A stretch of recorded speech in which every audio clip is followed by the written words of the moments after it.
In this video, we're just going to be talking about the different groups and families, or groups, columns, or families in the periodic table. There's a couple you have to know. If you don't, some of them you should know by now, and some of them might be new. So from lithium straight down is called the alkaline metals. Families run from top to bottom. There's a reason they're called families in addition to groups and columns. Groups and columns are obvious. Families might be a little less. But if you think about what it means to be a family. People in a family share DNA traditionally. We're doing traditional family here. They share DNA, and so a lot of times they tend to look like each other. And so the reason this is called a family is because these elements, while they don't look like each other, they tend to react in a very similar fashion. And so they're called a family because they have that in common. The second family you have to know is from BE straight down. They're called the alkaline earth metals. The third family we need is from fluorine straight down. They are called the halogens. Obviously, we're skipping AT. Noble gases, which you should know these already, from helium straight down. Metalloids or semi-metals are everything on the staircase except Al and Po.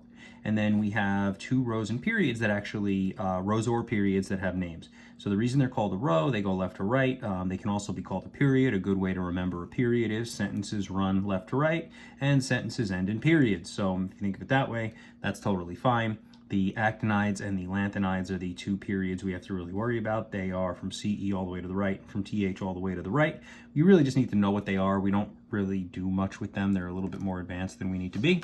And then the transition metals are, for our purposes, they're everything in the middle from the right of the alkaline earth metals to the left of the halogens. Obviously, Al and Po don't count, but that's not totally true. There's actually a name for these guys over here. We're just going to lump them in with transition metals and make life easy because you don't really need to know that name.